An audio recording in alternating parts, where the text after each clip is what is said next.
You all set? All right. Yesterday, families all across America gathered together with their loved ones and to give thanks. We have much to be thankful for in America.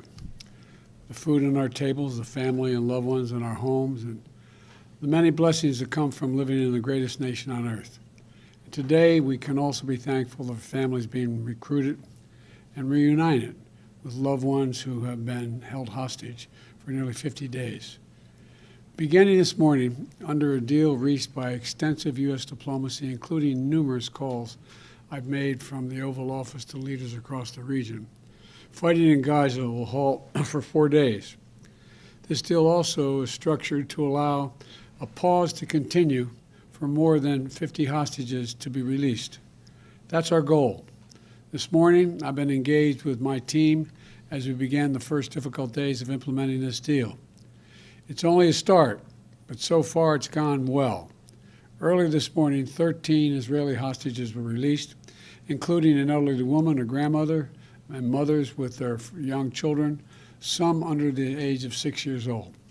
Separately, several Thai nationals and Filipino nationals were also kidnapped by Hamas on the 7th. They were released as well.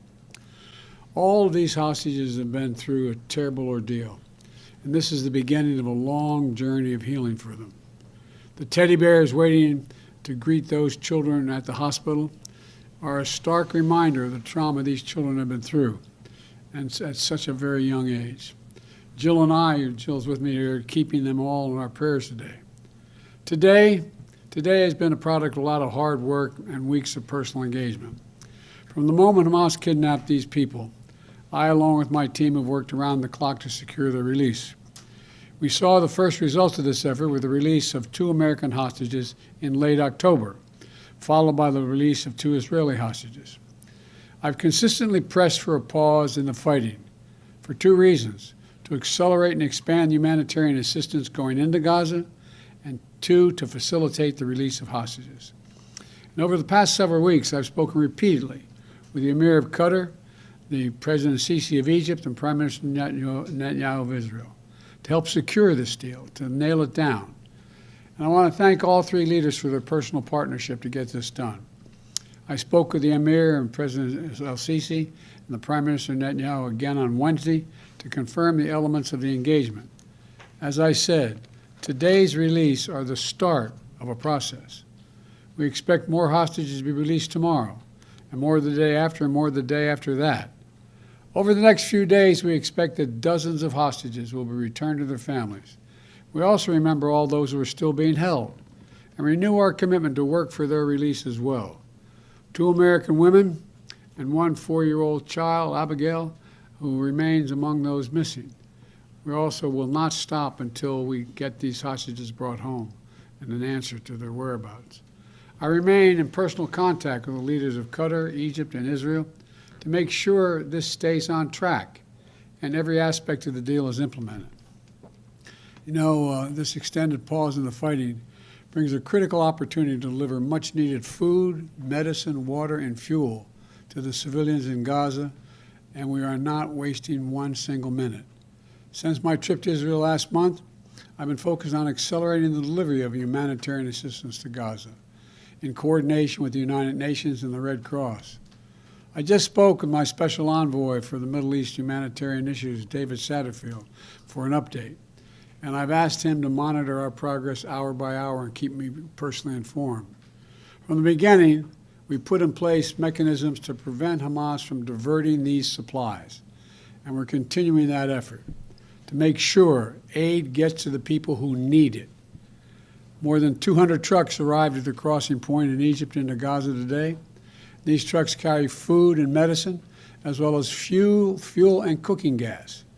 The fuel will be used not only to power the trucks delivering this life-saving supplies, but for desalinization, for water wells, for hospitals, and for bakeries.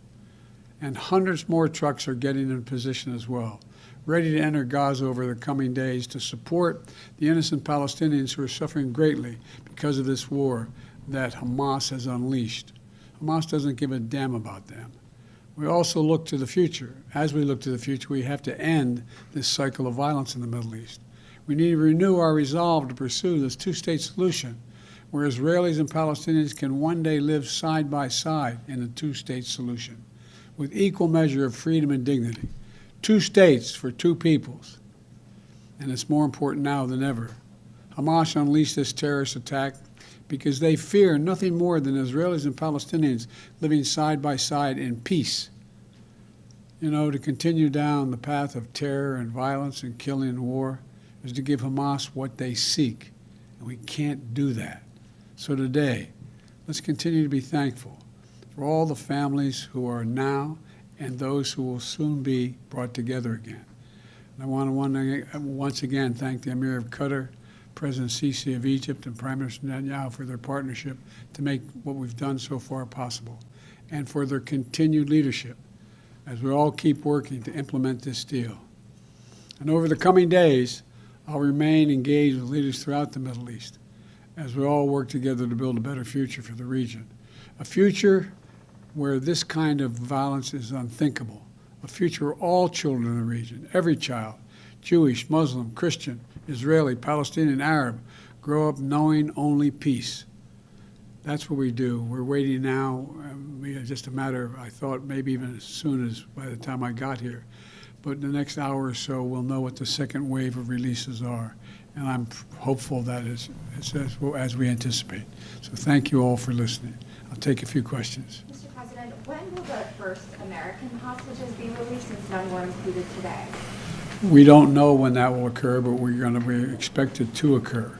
And we don't know what the list of all the hostages are and when they'll be released, but we know the numbers they're going to be released. So it's my hope and expectation will be soon. And of the 10 Americans that are unaccounted for, do you know all of their conditions? Are they all alive? We don't know all their conditions. Mr. President, how long do you expect this war is going to take? And have you encouraged Prime Minister Netanyahu to set a timeline, say, by the end of this year? I've encouraged the Prime Minister to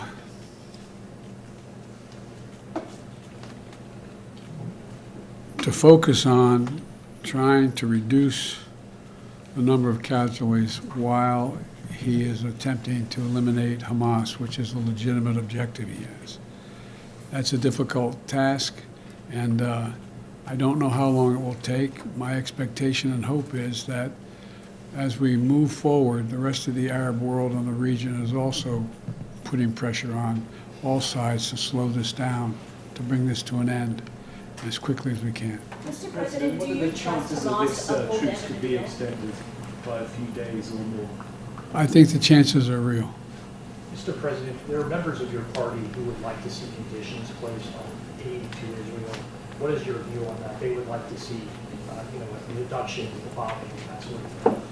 Well, I think that's a worthwhile thought, but I don't think if I started off with that, we'd ever gotten to where we are today. We have to take this a piece at a time. Mr. President, do you trust Hamas to uphold their end of the deal? I don't trust Hamas to do anything right. I only trust Hamas to respond to pressure. Mr. President, you said you were hoping to get cooperation from Arab leaders. What are you hearing from them when you talk to them? What would you like to see them do?